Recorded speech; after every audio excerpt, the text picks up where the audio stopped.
সম্মানিত ভিউয়ার্স, আমরা গত 3 দিন আগে 1 বিঘা জমিতে পাতাকপির চারা রোপণ করেছিলাম।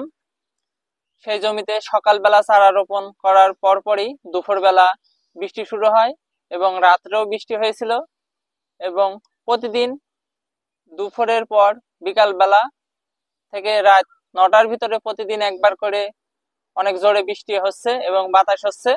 এজন্য কপি চারার মাজা এবং গোড়া পচে যাচ্ছে, অনেক চারা মারাও গিয়েছে ইতিমধ্যে। এজন্য আমরা আজকে একটু কড়া ডোজ বিষ ব্যবহার করছি জমিতে। দেখা যাক জমিতে বিষ প্রয়োগের পর কাজ করে কিনা, চারাটা পচা কম হয় কিনা। আজকে আমরা 1.5 মুটকি করে ঢপে, 16 লিটারের ঢপে 1.5 মুটকি করে স্কোর দিচ্ছি, তার সাথে ম্যানসার দিচ্ছি হালকা করে।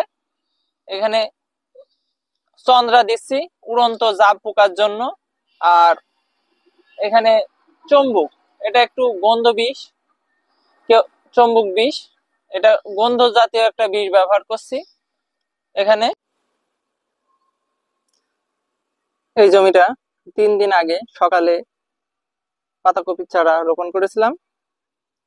3 দিনই টানা বৃষ্টি হচ্ছে, প্রতিদিন একবার করে। এজন্য কপির চারাগুলো নষ্ট হয়ে যাচ্ছে, শেকড় করছে না, গুড়া পচা মাজা পচা লাগছে। এজন্য বিষ প্রয়োগ করা হচ্ছে।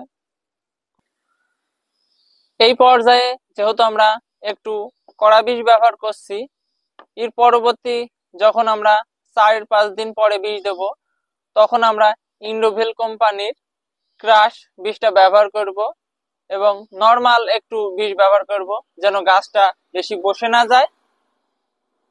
আপনারা পরবর্তী ভিডিওতে পাবেন যে গাছগুলা কিরকম হয়েছে, বিষের কাজ কিরকম হয়েছে না হয়েছে। আসসালামু আলাইকুম।